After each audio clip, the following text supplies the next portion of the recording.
Okay. Okay, we're live.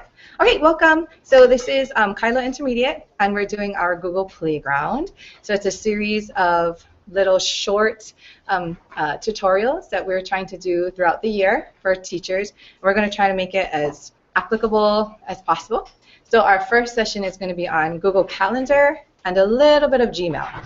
And the reason we chose Google Calendar is because our school's master calendar is on Google Calendar this year. Was last year as well, but we're really trying to push everything onto that calendar, so we want to make sure that everyone knows how to use that. Okay, so I will be clicking.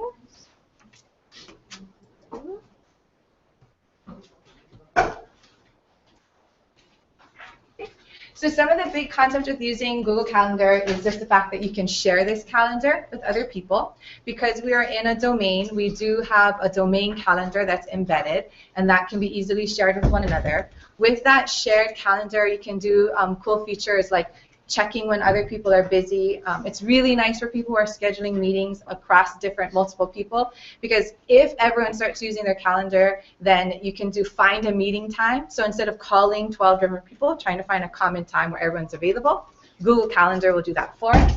Okay. You can also send invitations out to people so that they get meeting reminders. That's really nice, especially for like our accounting department. If they need to send out invitations to people, you can click yes, maybe, or no. It's a good way to get a head count. You can embed your agenda ahead of time. So it's a really nice way to be connected to everyone and have people know what's happening in your meeting ahead of time. And then you can also very easily send that into a Google Hangout, which can be on air, which is what we're doing today, or it can just be a private hangout. So if you have individuals who cannot attend and need to do so remotely, it's really easy. All they would do is click on a link, and they would be able to join you and your meeting.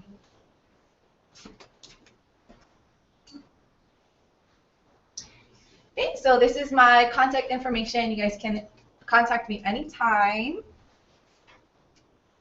And we're going to get started with calendar.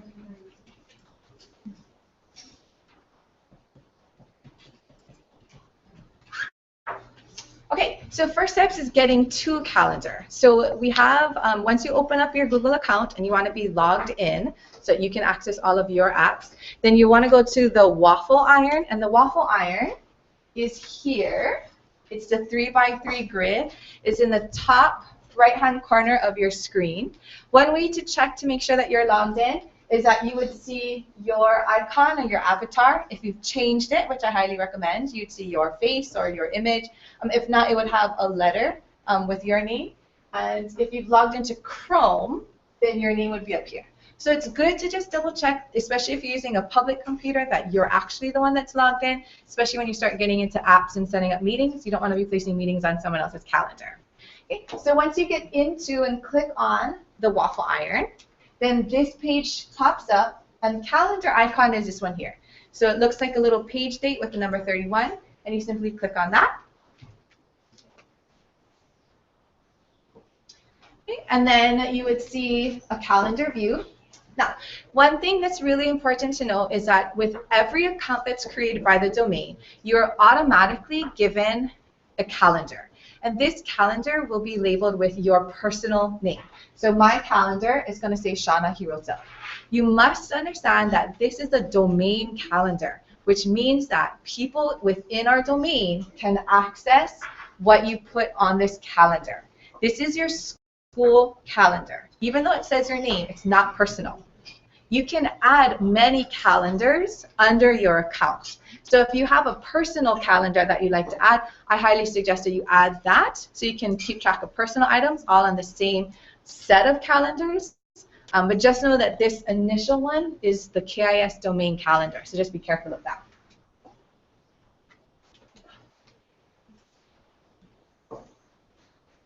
Okay, now, once you have calendars, and you can see I have many calendars listed here. This is my domain calendar. There is a drop-down menu next to your name.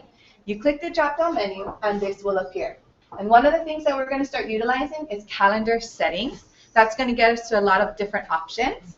Also take note that you can color code your calendars, which is a really nice feature, especially when you have different events popping up. So you can have green as like the KIS main calendar events. You can have orange as your personal, you can have blue as your team meetings. So you can start coordinating that visually as well for people who are visual learners. Okay, so once you get into calendar, now to me, honestly, calendar is a little intimidating. It looks kind of HTML, web page maker-ish. It's not as user-friendly in the look as most of the other apps, but don't be afraid of it. If you just simply walk through the listings, it makes a lot of sense. Okay, so this one is calendar settings, and this one's in particular is the calendar details. And you know this because it's selected here. And then here's the various things that you can do. So one of the first things that you may want to do is to change that name on that calendar to maybe like Shauna Hirota KIS. So that way it's a nice visual for you that this is not your personal, so you don't mix that up. So it says calendar name. Right here, this is editable. And then you can change it to edit to whatever you want. So here I have Shauna Hirota. I could change that. I could add to it. I can make it my own. If you wanted to, you can also put in a description here. If you need to change the time zone. So that's something to check. If you notice that some of your appointments are in a weird spot or it's not coming out on time, double check your time zone. This has absolutely happened to me many times. I'll put in an event, I'm like, where did it go? And then I notice that somehow the time zone changed on me. So just double check the time zone. Another very important feature here under calendar details or calendar settings is the ability to share this calendar with people outside of our domain. So for us, mainly parents. So say you want to create a calendar that lists all of your homework. In fact, if you use Google Classroom, which is another session, Google Classroom creates a calendar with all the assignments that you post in Google Classroom.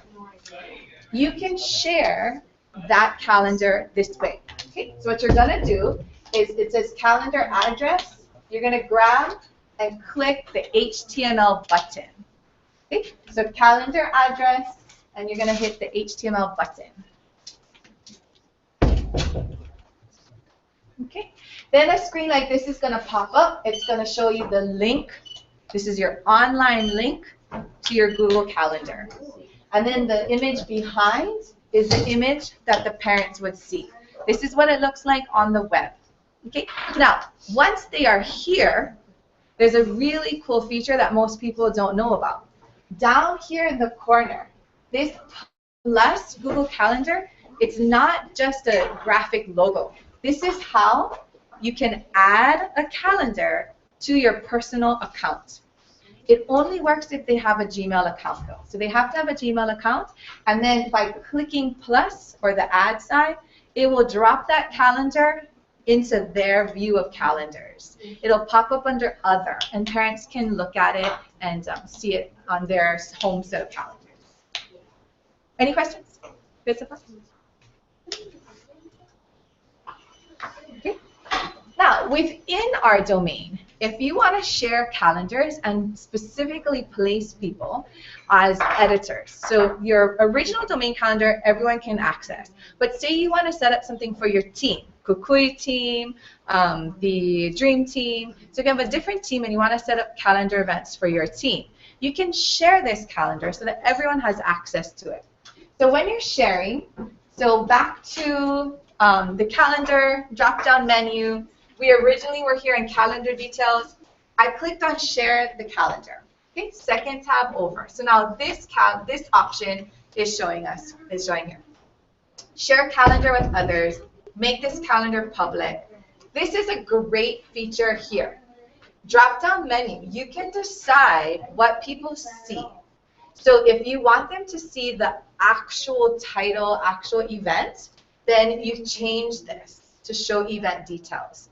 If it's a calendar that you want to make public, so for example, our principal is creating a calendar of meetings that she's involved in. She doesn't want us to know exactly who she's meeting with, confidential purposes or for whatever reason. She can choose show free or busy. So if we're trying to find a meeting time with our principal, we would see her calendar and it would just tell us if she's free or busy, but not divulge any personal information. Okay? Now, to share with specific people, we end up here. Okay? type in their email address, and then you can change permission settings here. So you can have them just be able to view. You can have them be able to view and edit, especially if it's your team members and you want them to be able to also add in events. You can also give them the ability to share this calendar out. So it gives you a nice level of settings there, depending on what the calendar is for. When you're done, you would just hit save, and then they would get this option.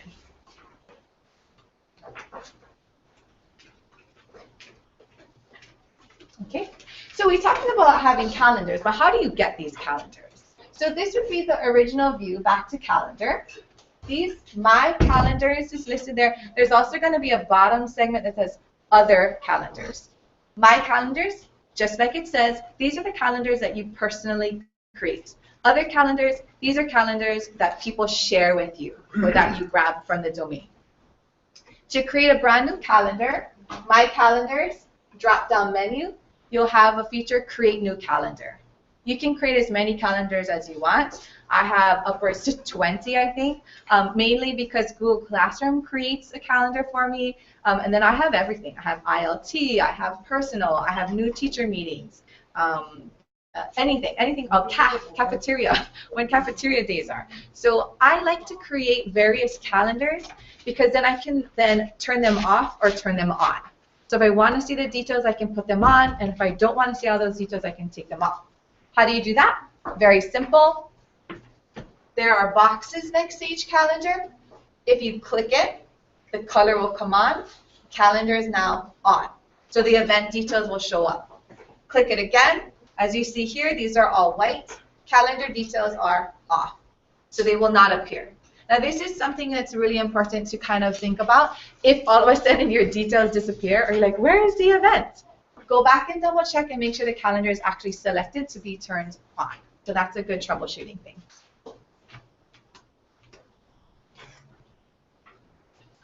Okay, now once you have a calendar, you want to create some events. So from the calendar drop-down menu, you'll have this. Create event on this calendar will pop up. Once you select that, this will pop up. Okay? The other way, very simple way of doing it, is on the calendar view, whatever date you want the event on, simply click the box of the date. And then this quick add menu will pop up. This will give you the ability to just simply type in the title of the event, and here you select the calendar on which you want it to appear. The default will be your domain. So if I put it here, this is my Shauna Hirota KIS domain account. Say I want it to go to an Avid activity. Drop down menu, select my Avid activities calendar, say create. Now this will just put a quick detail on the calendar. I can't edit any details at this point. If I want to put in more details or edit the details, I simply click edit event. Once I click edit event, I get a fuller page of options that pop up. Okay? So I have 1, 2, 3, 4, 5 things that you might look at to add to your event. First thing is the title. Okay? So number 1, titling your event. What is this event that you want to call? Second thing is the date. So you can do a date range. Third thing is the time. Now right now, the pre-select, the default is going to be all day. Now this is something that you want to consider. On the calendar, if you select all day, it will come up bold and highlighted. If you select specific times, it'll just have the words in that color.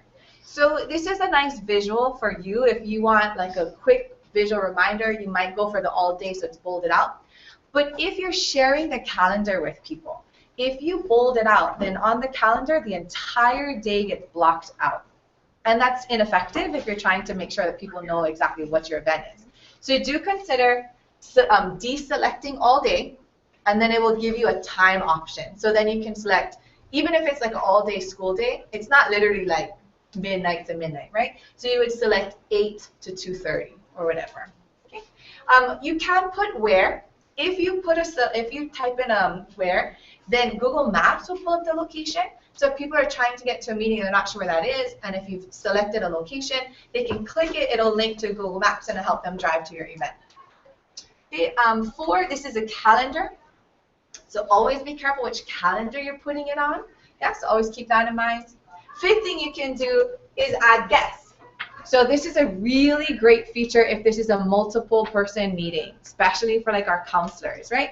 So here, add guests. Enter the email addresses. This does not have to be within our domain. So if you have the parent email and you want to also add them, you can add this. When you add the guests here, you can select what they're able to do. It'll give you an option. Once you click save, it'll say, do you want to send? You can send a message as well.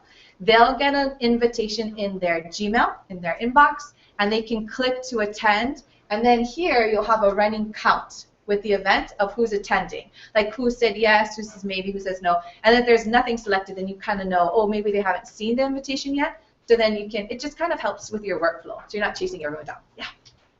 Question. Yeah.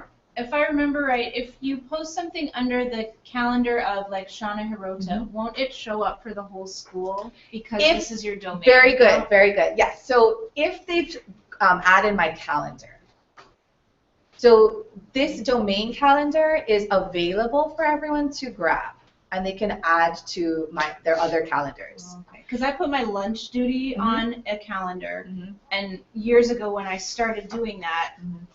I thought it showed up on the whole KIS calendar as like wrongful lunch duty. Yeah. And I didn't want the whole school to have to see it. So then I made like a separate one. So I use a separate calendar there. But I thought it showed up for the whole school. Only if I used that. So there's a search feature where you can search for calendars, and then they would pull up all the domain calendars, and then they could add it to their other calendars, their list of other calendars. Now, if there's a master calendar and you had editing rights and you put it on that one, then that one shows with everyone. So I'm going to show the master calendar. So it would be safe to put like lunch duty on that. Yes, absolutely. So unless someone physically grabbed it or you shared it with someone and they accepted that share, then they wouldn't have it. Okay. Yeah. Good question, thank you. Okay, the last thing on here, and it's highlighted with the red, simply clicking join meeting with the video camera will begin a Google Hangout. This is how you do a video conferencing. Very easy. So especially if you need long distance, right? Just click on that. Or if you're out and you can't make the meeting, simply have them set up a Google Hangout. You just need a computer. It doesn't even have to be web video based. You can also do just oral. So as long as you have a microphone, then you can select it, and then you'll be able to join in on the meeting. Okay. All right, so great segue into talking about the master calendar. So I'm going to show you how to do our KIS master calendar. Kathleen Nullet, our librarian, has shared this calendar out to everybody, and it probably shows up in your other calendars with her name. Okay, this is not her personal calendar. This is actually our KIS school calendar. So one thing that I suggest you do is to rename it. Okay, so again, to do this, right, in other calendars, so I've already renamed mine. So for me, it says KIS Master Calendar. But if you find the Kathleen Nullet drop-down menu, calendar settings, then up here, you can edit to say KIS Master Calendar or whatever version of that you're comfortable with. This way, it'll keep it much cleaner and clearer for you when you're looking at the events. Yes, dear? So I may not have it if I can't fill it out. She may not have shared it with you, but you should have access to it. And you can also search for it. I can help you afterwards, yeah. But she should have shared it initially with everyone. I think that's what she did, done a mass share. And so for the KIS Master Calendar, we have viewing rights, but not editing rights. So you can't add something to this calendar, but you can view it. And then important to know that all the events are posted here, and there is no notifications that are sent out if an event changes or if it's added. So you do want to incorporate this into your workflow as best practice to check the calendar daily, if not every other day, you know, or especially if you know that there's something coming up and you want to check a date, check this Kathleen Nullet, which hopefully you changed to KIS Master Calendar, to see if there's any conflicts on that day. Okay, so again, drop down menu, you grab calendar settings, and then the calendar name you can edit. Okay, and it's here as well. Okay, now just some general information. When you're looking at your calendar, you do have different views that are available. So this list here is actually on the right-hand side normally. But you can click and choose what you want, day, week, month, 4-day. In the calendar settings, overall settings, you can also change this to what you prefer. I prefer using a month view, so it's easier for me to see everything all at once. There is a calendar quick view that's usually on the side, and it shows you all the days, and then you can click on the day and it'll take you to it. And the screen that I have up though right now, this is a week view. Okay. Now, week view is actually very important for us. Within a domain, in week view, you can set up appointments. So I'm going to show you about that. Okay. So when you click on the day, because we're in a GAF account, a Google Apps for Education account, you'll have an additional option that your personal account doesn't have. Events, reminder, appointment slots. Okay? If you select appointment slots, then the menus kind of change a little bit. In order to grab an event, you can click on the date. You can also click and drag, and it'll highlight all the times for you. Okay? So click and drag. So I've selected 7:30 to 3:30. The default is to offer the slots in 30-minute intervals, but you can change that. So if you know your meetings are going to be 15 minutes, just quick, you can set it to 15. And then this pops up, and here's how they would book an appointment. So it'll send you a link that you can send out to parents. They can actually sign up for like a parent-teacher conference. You can also use this with your students. If you want to have conferences with students and you want them to sign up for things, you can have them, you can set this up, send them out the link, and then they can sign up for an available time. This is so important for your workflow because then you're not responsible for checking to see times that are available. People can check it themselves and sign up for their appointment. Now, a couple things to note about this. This only works if they have a Gmail account. So, unfortunately, if they don't have a Gmail account, you might have to do this manually for them. Okay? The other thing to note is when they're setting up their appointment, it is going to pull their Gmail address. And so sometimes people choose a Gmail address that doesn't include their name, right? It might be localboy808. And then if you pull up the appointment, it just shows localboy808, and you don't know which parent that is. So when you send out the invitation, what I suggest is teaching them, prompting them in the description to add their child's name. So that way when you click on the appointment, you get their information and you have the child's name. Other things you can ask them to include are their phone number. So when we've done this in the past, we set this all up, we were waiting for the parent, no shows. We couldn't get the parent information because we didn't have the kid's name, we just had the localboy808 Gmail, we weren't sure who this was, didn't know who to call, we didn't know who to follow up with, so made it a little bit difficult. So we learned. Yes, dear? You can't just email them back and say... Oh, you could. Oh, yeah, okay. you could. Absolutely. But like we're sitting there waiting for the person. We're like, who is this? Did they come? Like we weren't sure. So we learned from that. So just little workarounds, yeah. So you might ask them to include their personal name, maybe their child's name, maybe a contact number in case, yeah, things like that. But this is really, really cool. And then it'll show, for when people are signing up, it'll just show busy. It won't show who actually took the appointment slot, so you keep confidentiality. And then on your end, you'll be able to see who has the appointments. So if they don't have a Gmail, then the workaround would be simply you go in, you click on it, and you add their information manually, and then that'll hold the spots. If you've shared the calendar with your teammates, they'll all be able to see what's going on as well. That's really nice. Yes? So if I sent a mass email to all the parents and say, will you please create a Gmail account so we can set up appointments with you? They wouldn't be on the KIS Gmail, right? They would have to do it separate and apart, but it's still under the Gmail umbrella? Yeah. So as long as they have a Gmail account, even if it's not in our domain, it'll still work. So you can send out calendar invitations to people. And then you can send out an invitation to someone without a Gmail. It's just they don't have some of the features like this, like being able to take an appointment slot automatically. But they can, and then adding the calendar to theirs. But they can still participate, just in a limited capacity. Yeah. But yes, if you can get them to do Gmail, then it'll just make your workflow a lot easier. Yeah. Cool. Okay. Here's a really cool, I love this. It just used to be called Google Guru and then they got taken over. I think it's called Better Cloud now, but this is a really cute, just quick tutorials about more on calendar. So you can click on those. The link is there, so you can check that out for yourself. And then I'm just going to really quickly show you Gmail. We are at our time limit just about. But just in general, some things to know when you're getting into your Gmail, because this is a form of communication that we use. I personally love it. The reason I like Gmail the most is it's very reliable. I can access it anywhere, anytime, here, home, any computer, any device, my phone. I also love that the emails keep the comment thread. So if I'm having a conversation going back and forth with parents, it's not separate emails. So it makes it really nice for me to keep track of what was said in the conversation. And then the other feature that I love is the search feature. It's really, really good. So if I forgot, oh no, where's that email? And I knew kind of like a topic word that we use or a name of the person, I can search and it'll pull up anything that belongs to that. And then it makes it really easy to find. So when I go to use Lotus now, there's no search feature. So I'm like, how do I find emails now? So I'm really spoiled with our Gmail.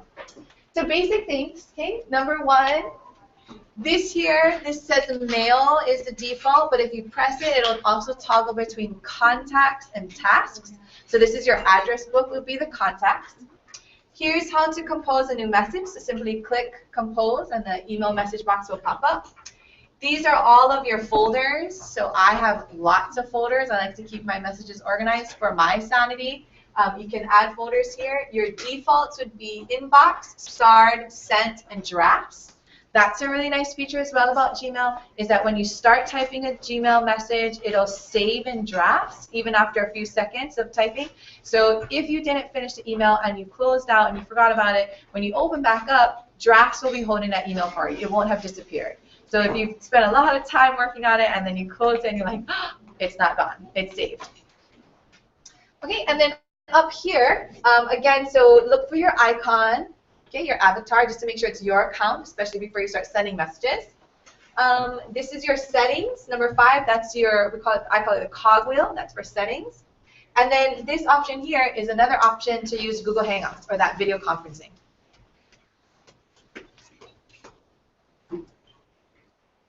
Okay, so here's your basic compose message. You can BCC, CC, your subject line, add. The really nice thing about Gmail too is you can add all these things here. You can pull things, these are attachments from off of your hard drive, your physical computer. If you have something in Google Drive you want to send, you can very easily attach it there. And then images or links. Okay. Now one thing that I would like to encourage you guys to get is an extension called Boomerang for Gmail. So for mine, you might notice that has this extra box down here, send later, and I'll explain that in the next slide. Okay, now for here, one other thing you might consider doing is labeling your message, especially if you want to make sure that, say you're doing like price quotes or working on something with a company. So if you click here, drop down menu, label. You can type in a label and it'll just start to organize your messages for you. So then you can, if you forget, oh God, what was that price quote? And if you type in price quote, then anything you label with price quote, it'll just pull it up for you. Okay, so here's that extension, and I'll share this out with the staff. It's also in our KIS shared resources. Here's the link to get to it. But basically, Boomerang for Gmail, what it allows you to do is to pre-type up messages and set a time for them to send. So that way, if you know ahead of time you want to send a message like 1 month out, 1 week out, day before, you can do all that ahead of time. It'll set it up for you. You don't have to think about it. Other thing you can do is you can have it boomerang. So say you have a message and you're reading and you're like, oh, this is really important, but I don't have time for it. You can set it up so that it resends itself to you in a day, in an hour, so that way you don't forget about it, it doesn't get lost somewhere. You can also check and set the boomerang feature up. If people don't open your email right away and it's getting buried in their email box, you can have it send to them again, so it pops up at the top. So it's trying to improve efficiency and workflow and get your answers to your email. Okay. If you wanted to configure your inbox, so at the top you can have multiple tabs. This is how you get it, settings, configure inbox. What this does, it just sorts the messages. So if you don't want every single message popping up in your primary, you can have them filter out Social would be like just notifications, especially if you're in Google Plus or LinkedIn. They'll send a lot of notifications. Promotions are usually advertisements.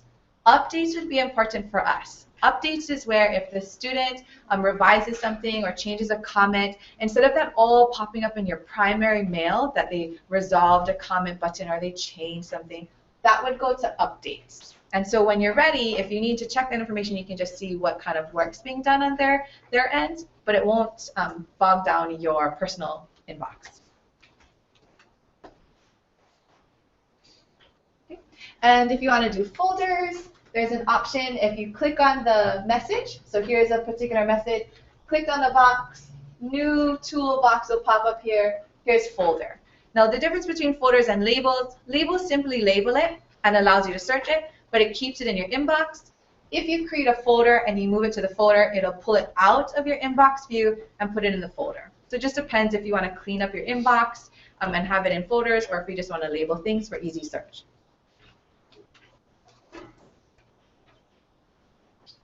Okay, so this is just walking you through the creating of a folder. Folders versus labels. Search bar function that I mentioned earlier. And that's it. I hope you learned something. Thank you so much for coming. I'm going to pan you guys real fast to prove that I actually had humans here. Everybody can wave. Hi, everybody. There's a lot more people, but they all left. Not just all right, yay. Thank you, everyone. Thank you. What's the difference between a